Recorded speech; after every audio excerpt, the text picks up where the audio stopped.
열왕기하 25장 27절에서 30절까지 한 절씩 교독합니다. 유다의 왕 여호야긴이 사로잡혀간 지 37년 곧 바벨론의 왕 에윌무로닥이 즉위한 원년 12월 그달 27일에 유다의 왕 여호야긴을 옥에서 내놓아 그 머리를 들게 하고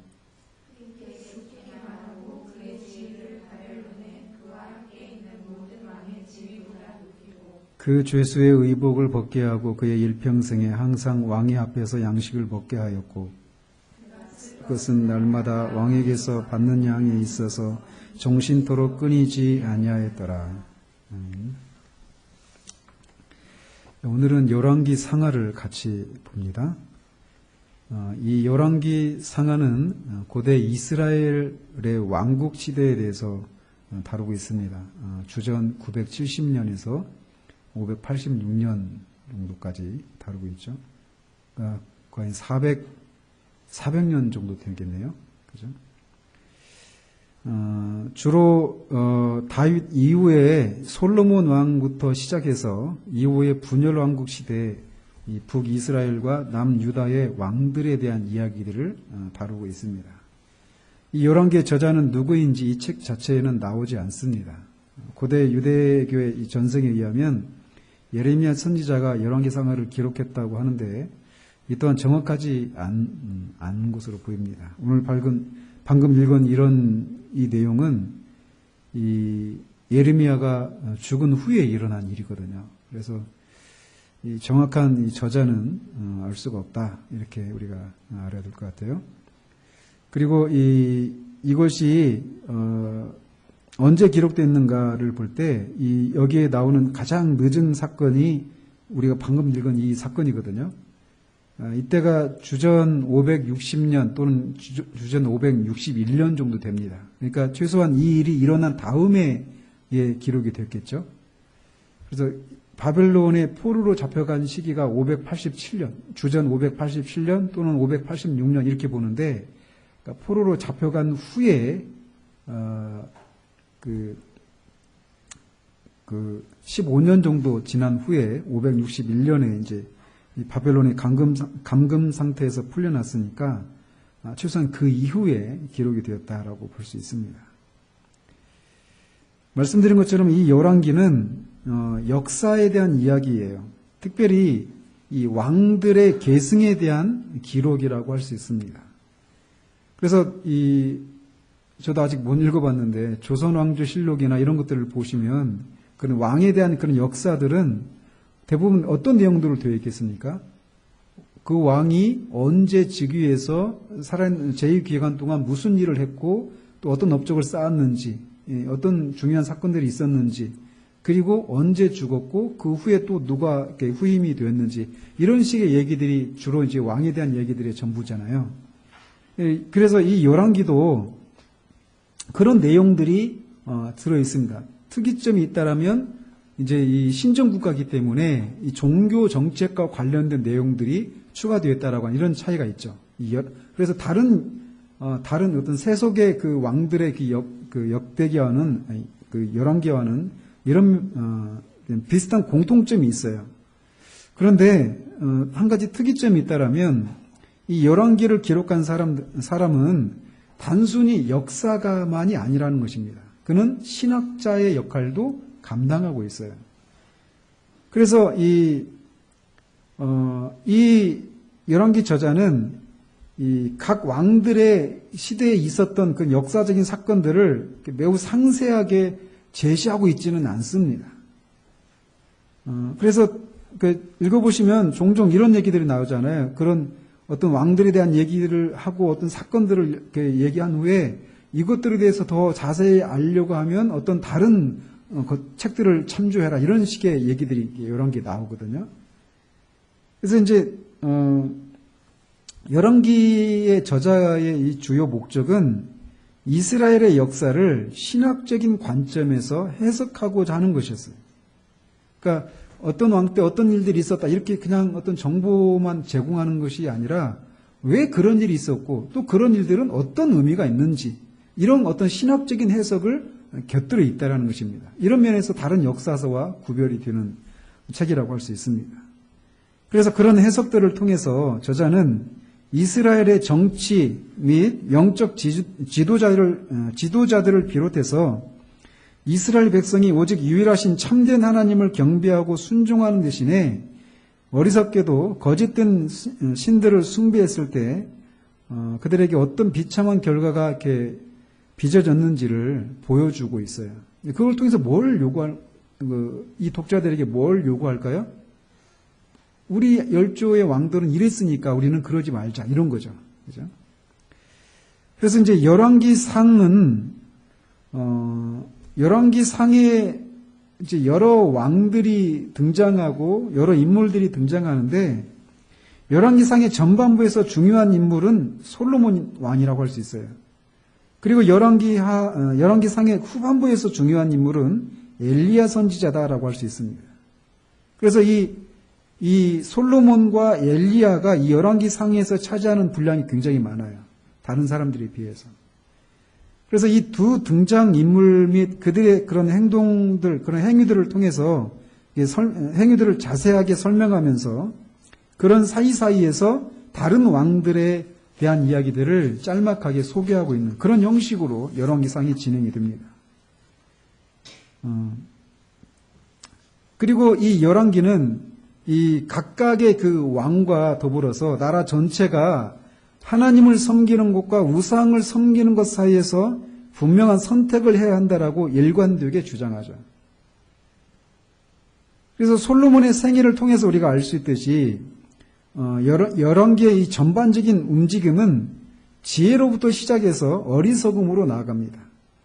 솔로몬이 그랬잖아요. 하나님이 주신 지혜로 하나님을 섬기는 일에 하다가 그의 인생 말년에는 그 이방에 얻은 이방 나라의 그 공주들과 결혼해가지고 이방신들을 섬기는, 그래서 우상 숭배를 하는 이런 쪽으로 이렇게 쇠락해가는 이런 모습을 보였던 것처럼 이스라엘 전반의 역사가 그런 역사예요. 열왕기에서 보여지는 모습들이.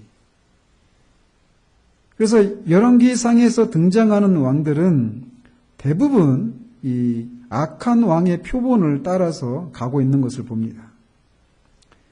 반면에 다윗은 모든 왕들이 본받아야 할 표준을 보여주는 왕으로서 등장을 하죠. 그래서 반복적으로 다윗이 선한 왕과 악한 왕의 이 기준이 되는 거예요.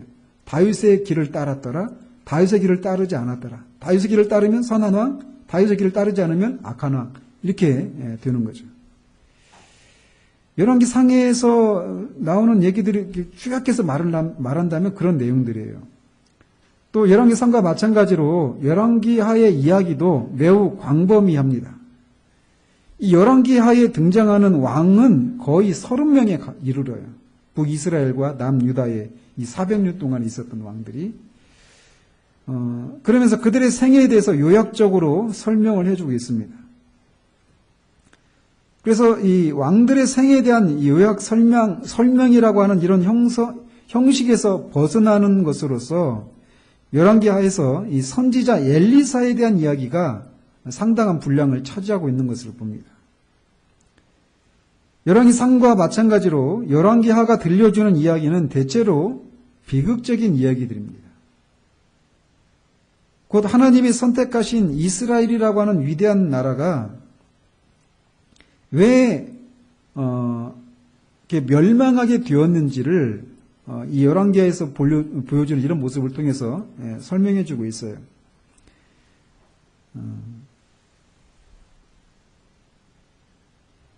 그래서 이제 그 열왕기상과 열왕기하에 이제 그런 특징들을 가지고 있는데 왜 이 열왕기 이 상하를 기록한 저자가 이 책을 기록했을까라는 겁니다. 말씀드린 것처럼 열왕기를 읽어보면 처음 1, 2장은 다윗이 이제 죽고 솔로몬에게 왕위가 넘어가는 그런 장면이 나옵니다. 그리고 나서는 이제 솔로몬 얘기들이 대부분을 이루고 있죠.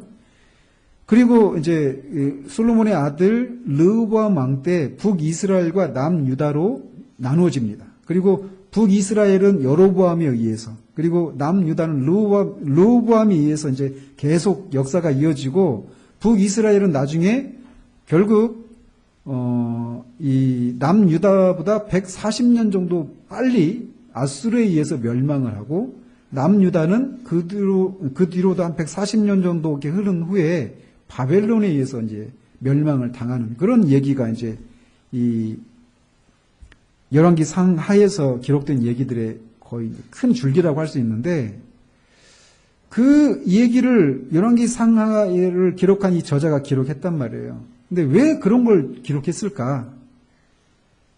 그거는 이렇게 이스라엘이라고 하는 나라는 말씀드린 것처럼 하나님이 택하신 백성들이 신정국가란 말이에요. 그런데 그 나중에 어때요? 아까 처음에 말씀드렸죠. 이것을 기록한 연대가 정확한 연대는 모르지만 이 바벨론의 포로로 잡혀갔었던 여호야긴 왕이 이 바벨론의 그 포로 상태에서 이렇게 풀려나서 바벨론의 왕 앞에서 음식을 먹는 그런 장면으로 끝나잖아요. 그게 주전 560년 또는 561년에 일어난 일이에요. 그러니까 포로로 남유다가 최종적으로 멸망한 때가 586년이에요, 주전. 그러니까 그 뒤로 한 15년 정도 흐른 후니까 그 뒤에 이 열왕기 상하를 기록했단 말이에요. 그러니까 이 열왕기 상하를 읽게 되는 처음 독자들은 누굴까요? 포로 생활하고 있는 이스라엘 사람들이겠죠. 그죠? 그러니까 아직 포로에서 돌아오지 않은 때예요. 이때는 저작한 연대가. 그러니까 이 포로 생활하고 있는 이스라엘 백성들에게 그런 질문이 생기는 거예요. 나라가 망해버렸단 말이에요. 나라가 망하고 포로 생활하고 있어요. 근데 자신들은 하나님의 택하신 백성이란 말이에요. 신정국가란 말이에요. 근데 왜 하나님이 그렇게 이 하나님의 택한 백성인 자신들을 멸망을 당하도록 그냥 내버려 두셨을까? 왜 하나님의 도성인 예루살렘은 그렇게 황폐하게 되었을까? 또 성전은 왜 이렇게 파괴되고 하나님을 섬기는 이런 제사들이 다 폐지되고 말았을까? 왜 이런 일이 일어났을까? 그런 속에서 더 나아가서 하나님이 정말 살아계신가? 하나님이 정말 우리의 하나님이신가? 하나님이 정말 천지를 창조하시고 모든 피조물들을 이 세상을 열방을 다스리시는 그런 하나님이시라면 왜 하나님의 백성인 우리는 망했을까? 그것도 하나님의 원수의 나라인 바벨론에 의해서 우리는 망하게 되었을까? 그럼 하나님은 바벨론이 섬기는 신들보다 약한 분이신가? 이런 질문들이 신학적인 질문들이 생겨나는 거예요. 그렇지 않겠어요? 우리나라도 일제 그 식민지 지배를 받았을 때 지식인들에게서 그런 질문들이 생기는 거잖아요. 왜 우리나라가 이렇게 일제 식민 지배를 받게 되었을까? 무엇이 문제일까? 하면서 군사력을 강화시켜야 된다, 교육을 시켜야 된다, 외교력을 강화시켜야 된다. 이렇게 하면서 각자 나름의 그런 방법들을 막 찾아내잖아요. 그런 것처럼 이들도 이런 어떤 우리나라 그 같은 경우는 어떤 정치적인, 경제적인 그런 의미를 찾는 거라면 이들에게는 신학적인 문제가 생겨난 거예요. 포로로 잡혀간 하나님의 백성들에게서. 그래서 그들에게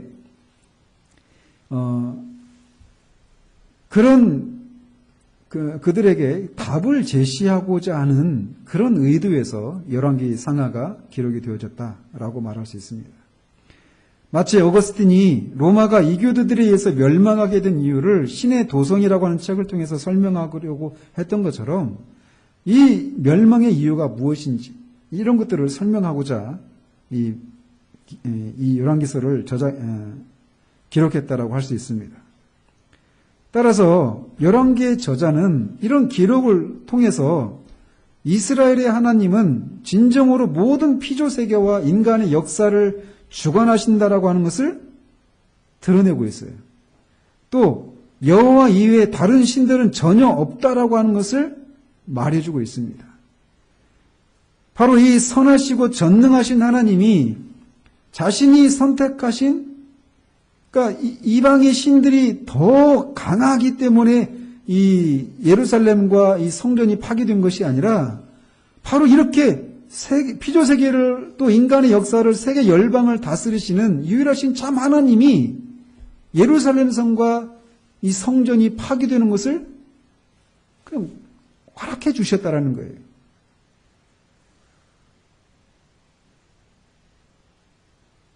왜 그런 일들이 그 하나님의 도성이, 하나님의 성전이, 하나님의 백성이 파괴되고 포로로 잡혀가는데 왜 하나님은 그냥 내버려 두셨는가? 그 이유가 무엇인가? 그것은 바로 이스라엘의 죄악 때문이다라고 하는 것을 말해주는 겁니다. 그 솔로몬이 통치하던 시대부터 이스라엘은 여호와에게 순종하지 않았어요. 또 선지자들을 통한 여호와의 음성에 귀를 기울이지 않았다라는 것입니다.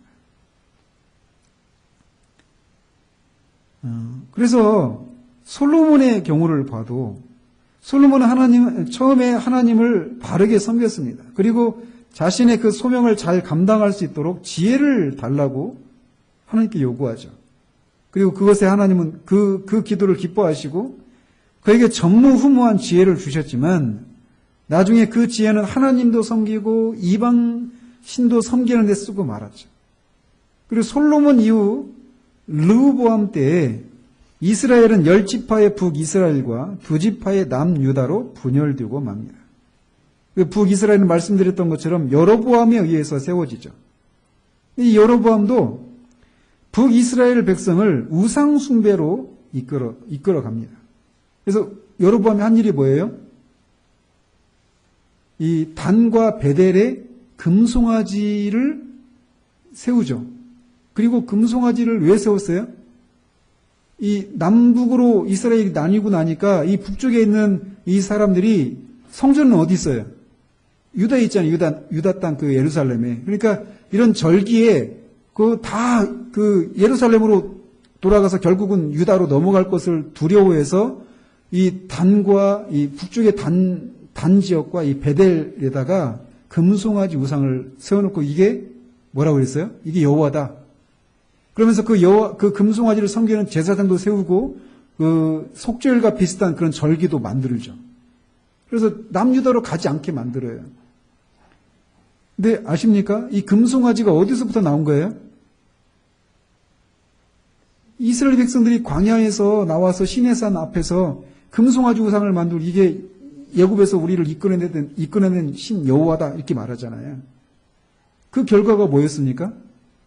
그들이 하나님의 심판을 받아서 하나님이 너희들 다 진멸하려고 했고 그들을 새로운 민족을 만들려고 했는데 모세의 중보로 하나님이 그걸 실행하지 않으셨잖아요.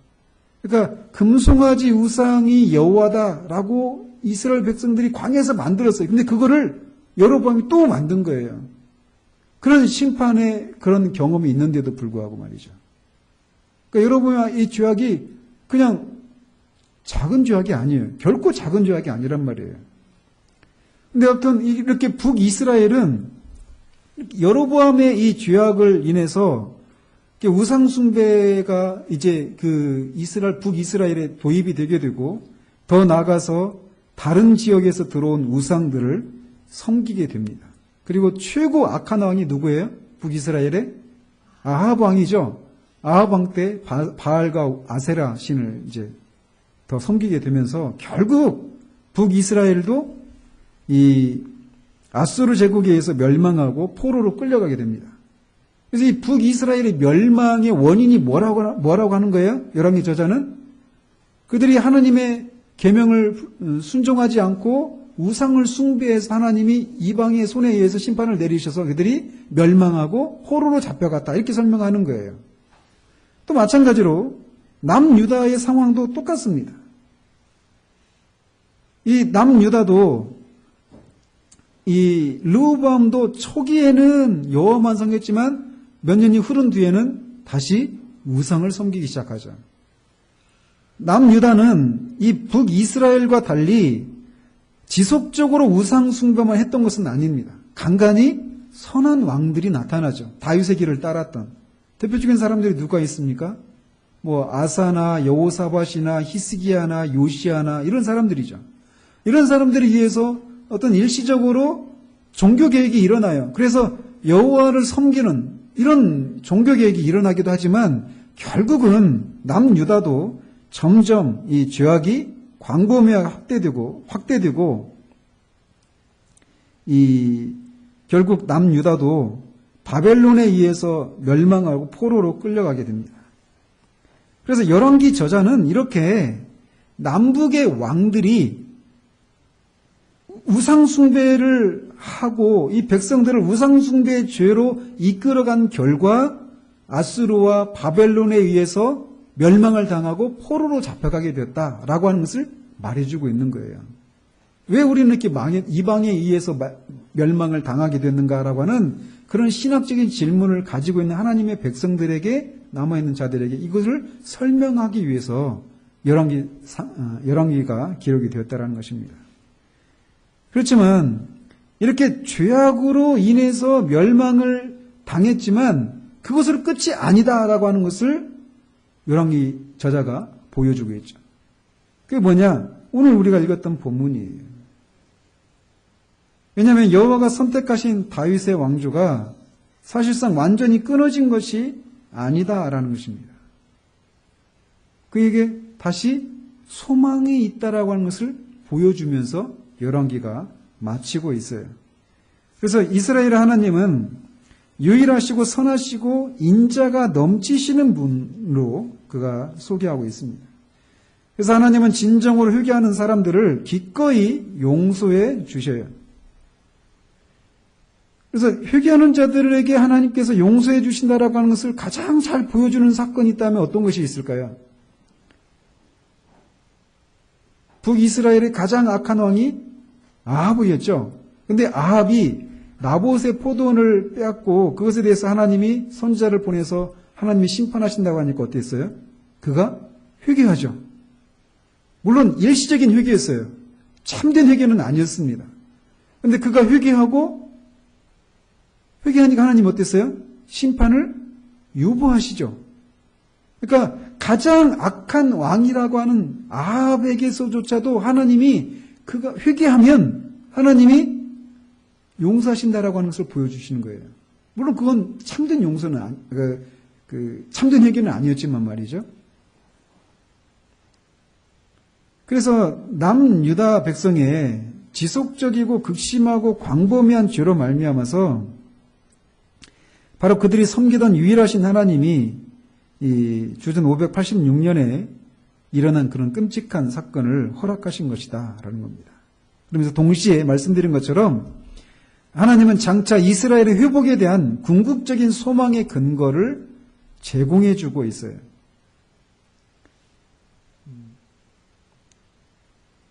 그래서 이 열왕기에서 이제 볼 수 있는 그런 핵심적인 주제를 살피고 마치도록 합니다.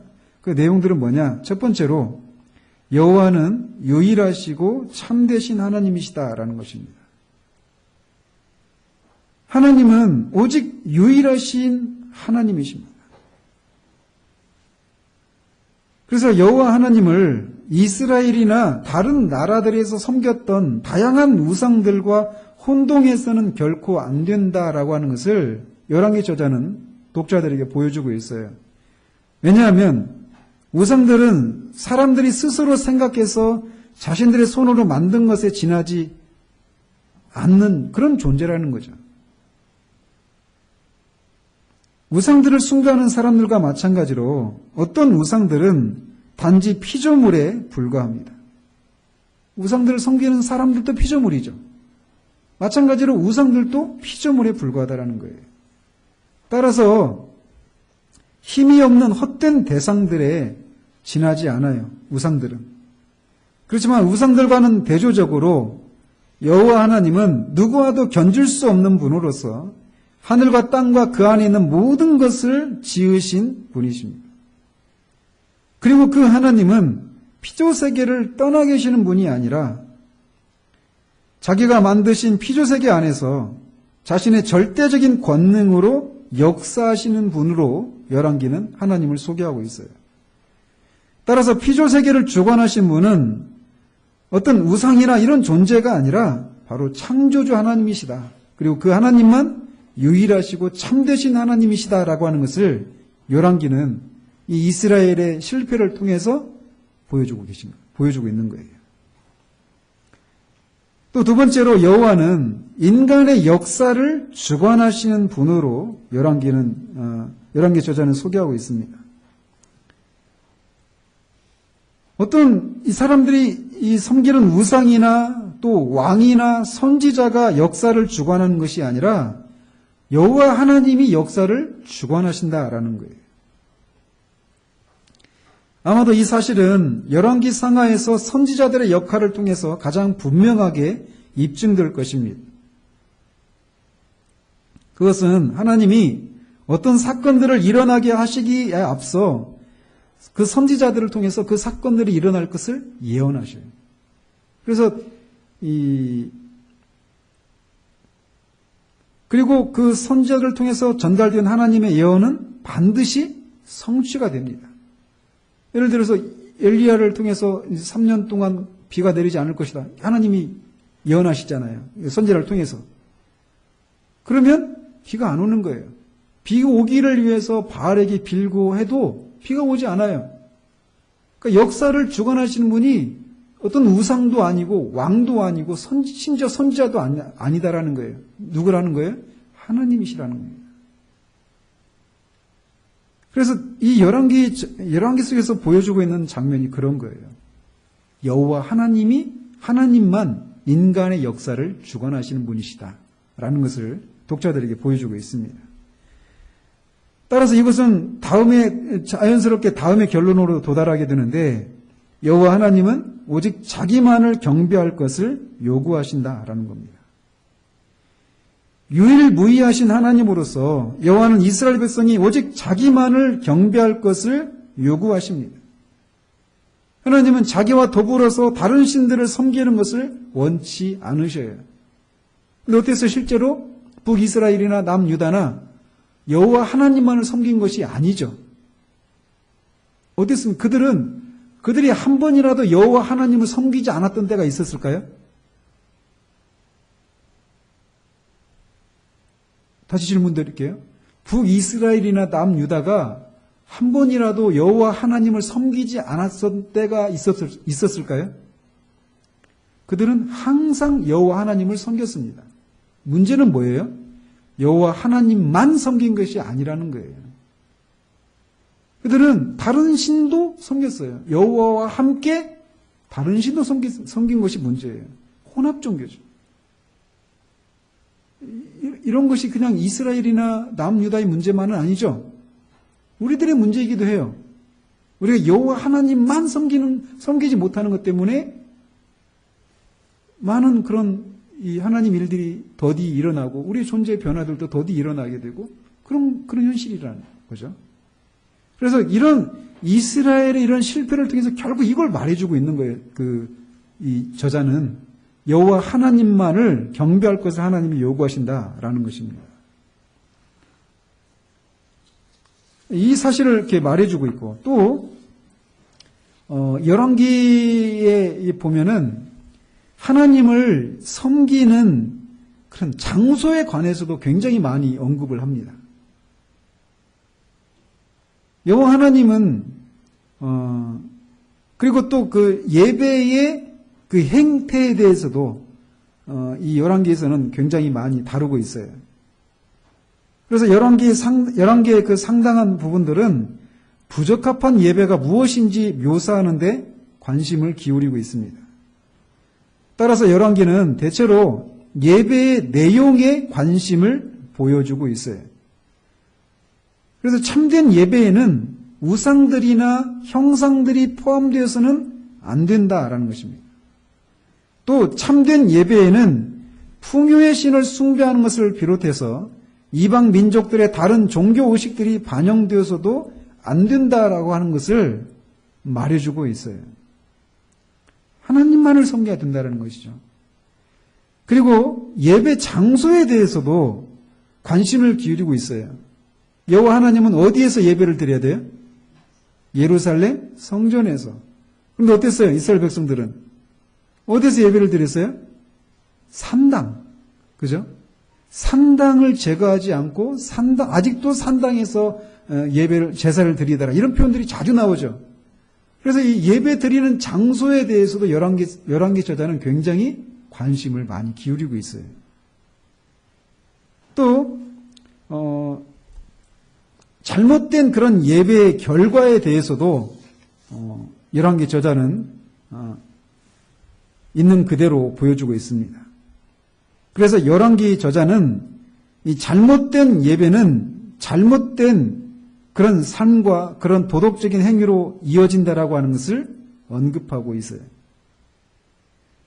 열왕기는 참된 예배는 언제나 하나님의 말씀에 순종하는 것과 밀접하게 연결되어 있다라고 주장합니다. 또 열왕기는 하나님 이외에 다른 대상을 숭배하는 행위는 하나님이 판단하시기에 반드시 다른 사람들에게도 잘못 행동하는 것으로 이어진다라고 주장하고 있어요.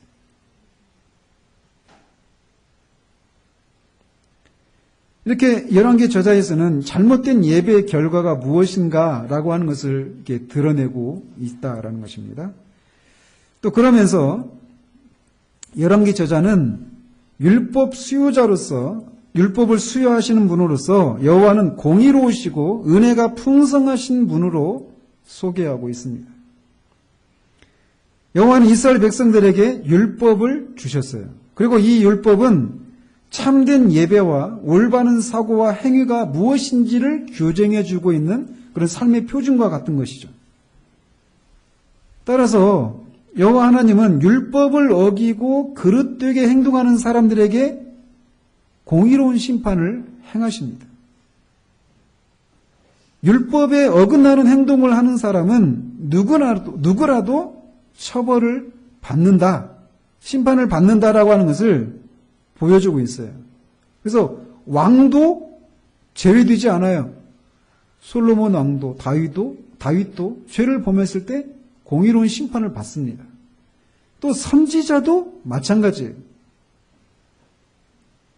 여러분 그 열왕기상 그 13장에 보면 그 북이스라엘의 여로보암 왕에게 찾아가 가지고 이 나중에 요시야 왕이 이렇게 나와서 이 제단을 다 회파하고 할 거다라고 하는 것을 이렇게 예언하는 선지자 있잖아요. 이름을 모르는 선지자. 근데 그 선지자가 어떻게 됐어요? 그 선지자에게 하나님이 그렇게 여로보암을 찾아가서 하나님이 전하신 말씀, 심판에 대한 예고를 하라고 했을 뿐만 아니라 그 여로보암 왕이 가고 다시 돌아올 때까지 누구 집에도 들어가지 말라고 얘기했어요. 하나님이. 그랬는데 그렇게 여로보암 왕에게 전했어요. 근데 보십시오. 여로보암 왕에게 그 유다에 살고 있는 그 베델에 있는 아까 말씀드렸죠. 단과 베델에다가 금송아지 그 신전을 세워놨다고. 금송아지 그 우상을. 거기 찾아간 거예요. 베델에. 왕을 찾아간 거예요. 선지자가. 그거 하면 안 됩니다. 하나님 심판 내리십니다. 당장 멈추십시오. 그 얘기는 뭐예요? 선지자가. 목숨을 걸고 하는 거란 말이에요. 근데 거기를 찾아가요. 그래서 그걸 전해요. 그러니까 얼마나 용기 있는 선지자입니까? 그죠? 그런데 갔는데 어때요? 돌아오는 길에 그 선지자가 왔다라는 얘기를 그 베델에 있는 어떤 또 다른 나이 든 선지자가 자기 아들들에게 듣잖아요. 기억나십니까 혹시? 그러면서 그 선지자가 뭐래요? 그 선지자를 찾아가가지고 나이 든 선지자가 그 이름 모를 선지자 찾아가가지고 우리 집에 와서 좀 먹고 가라 이렇게 얘기하죠. 근데 처음에는 거절하죠. 하나님이 어디에도 들으지 말라고 했다고. 근데 결국은 하나님이 나한테 너 데려오라고 했어. 해가지고 갔다가 먹고 나오는 길 어떻게 돼요? 사자가 물어 죽이죠. 그 장면 생각해 보십시오. 하나님의 명령을 수행하러 갔다가 용기 있게 하나님의 말씀을 전하고 돌아온 선지자잖아요. 근데 그 선지자가 죽어요. 여러분 그 장면 생각하면서 이게 너무한 거 아닌가? 이런 생각 혹시 안 하셨어요? 저는 그랬었어요. 처음에 그 의미를 잘 몰랐을 때는. 하나님이 뭘 보여주시려고 하는 것이냐면 선지자라 하더라도 왕이라 하더라도 하나님의 계명을 순종하지 않으면 반드시 공의로운 심판을 내리신다라고 하면서 보여주시는 거예요. 일반 백성도 마찬가지죠. 그래서 열왕기에 보면은 그런 얘기들로 가득합니다. 선한 행동이 과거의 죄악을 대체할 수 없어요. 그래서 하나님은 율법을 어긴 사람 모두를 그의 율법에 따라서 공의로운 심판을 내리십니다. 그런데 열왕기에서는 그렇게 하나님이 공의로운 분으로 이렇게 드러나요. 그러면서도 동시에 은혜가 풍성하신 분으로 드러난다는 거예요. 이 어떤 측면으로 드러나느냐면 하나님께서 율법을 어긴 사람들을 지위 고하를 막론하고 공의로운 심판을 행하시는데 그 공의로운 심판이 자동 판매기에 돈을 넣고 버튼을 누르면 바로 나오잖아요. 버튼 누른 다음에 한참 걸렸다 나옵니까? 아니죠. 버튼 동전 넣고 버튼 누르면 어때요? 바로 덜컹하고 떨어져요. 근데 하나님이 공의로운 심판을 내리시는 것이 그런 방식으로 즉각적으로 임하지 않는 경우들도 왕왕 있다라는 것이에요.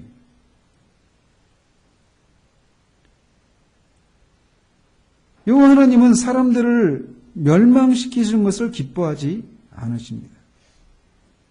따라서 여호와 하나님은 심판을 미루시거나 또는 가볍게 하셔요.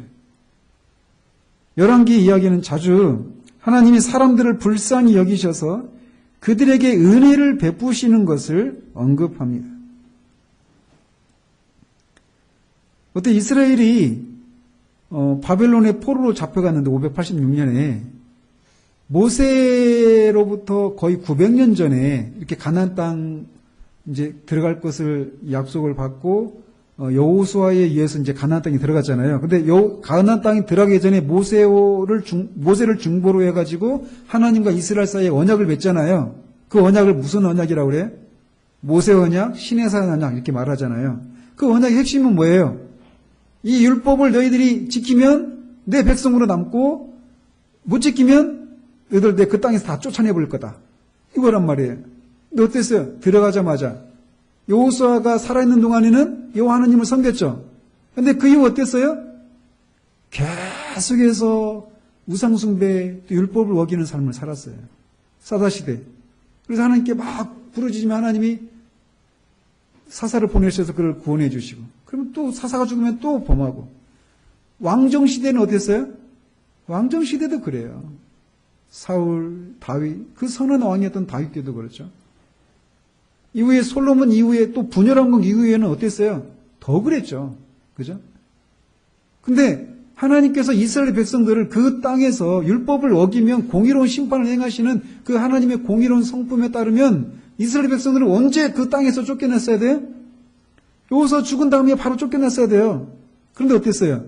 그 뒤로도 거의 900년 가까운 시간을 하나님이 심판을 유보하시는 거예요. 이스라엘 백성 전체를 향해서. 그러니까 하나님은 반드시 공의로운 심판을 내리시는 분이신데 그 자비로운 성품에 의해서, 은혜로운 성품에 의해서 때로는 그 심판을 유예하시기도 하신다라는 거예요. 물론 그 과정 속에 개인을 향해서는 즉각적으로 어떤 그런 심판을 내리시기도 하시고 또 개인에게도 그의 인생에 또 상당한 기간을 심판을 유예하시기도 하시죠. 말씀드리고 싶은 건 하나님이 그렇기 때문에 이런 것을 생각할 때 하나님이 때때로 죄를 범한 사람들을 자비롭게 대하신다라고 하는 것을 보면서 하지 않아도 된다라는 것입니다. 마지막으로 여러분이 은혜로운 소리입니다. 마지막으로 여호와는 약속을 베푸시는 분으로 열왕기 저자는 소개하고 있습니다. 하나님은 이스라엘 백성들에게 율법을 주셔요. 율법은 뭡니까? 율법은 뭐뭐 해라, 뭐뭐 하지 말아라 명령이죠. 하나님은 이스라엘 백성들에게 율법을 주실 뿐만 아니라 또한 약속도 베푸셔요. 언약도 베푸셔요. 언약은 뭡니까? 내가 해줄게. 그죠? 율법은 해라, 하지 말아라. 그러면 뭐 해줄게, 뭐 할 거야 이거죠. 언약은 내가 뭐 해줄게 이거예요. 율법과 언약은 달라요. 그런 면에서. 그래서 열왕기 이야기에서 대체로 여호와는 이 두 가지 중요한 언약에 의해서 이스라엘 백성들을 대하십니다. 하나는 아브라함 언약, 하나는 다윗 언약이에요. 아브라함 언약은 뭐예요? 내가 이 가나안 땅을 주고 많은 백성을 주고 신정국가를 이루게 했다. 그리고 너의 후손을 통해서 모든 민족이 복을 받게 해주겠다. 이거예요. 다윗 언약은 다윗의 왕위가 영원히 견고하게 설 것이다 라고 하는 것입니다. 그런데 이 다윗에게 하신 약속은 그렇게 다윗의 왕위가 영원할 것이라고 하는 것이었는데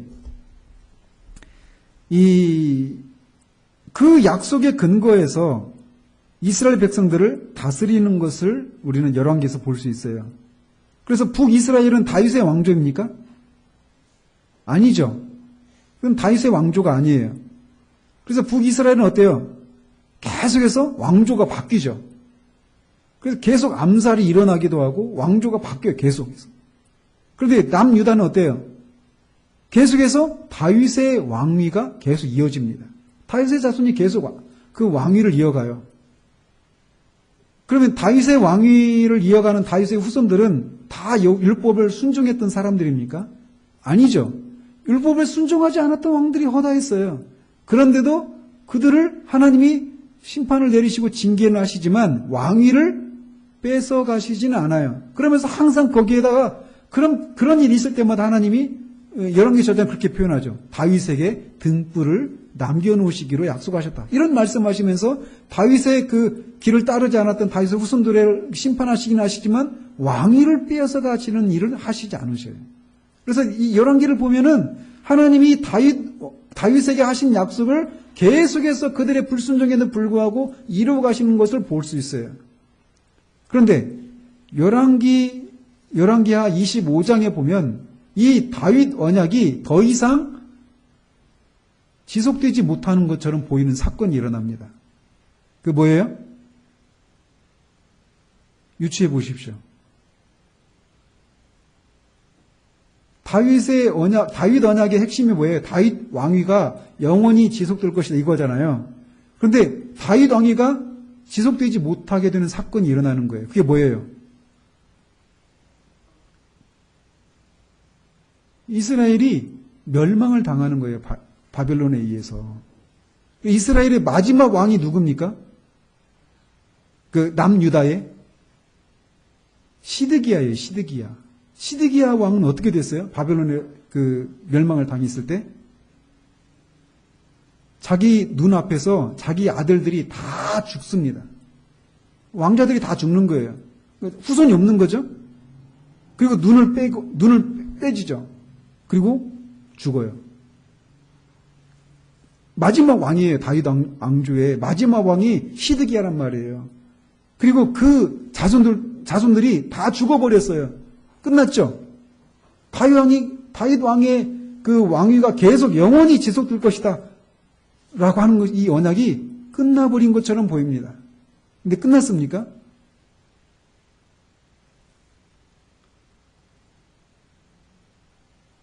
또, 이 바벨론의 포로로 잡혀가는 이 일, 그 가나안 땅에서 이스라엘 백성들이 쫓겨나는 이 언약은 어때요?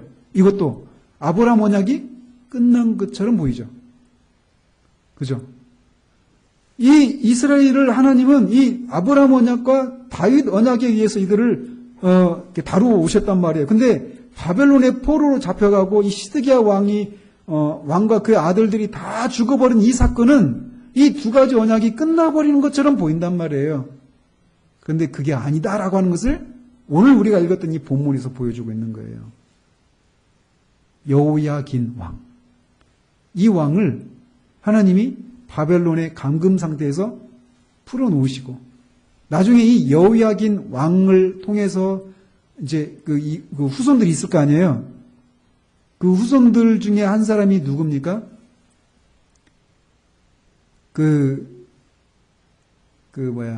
이스라엘 백성들이 세 차례에 걸쳐서 바벨론의 포로에서 이렇게 이스라엘 땅으로 귀환하거든요.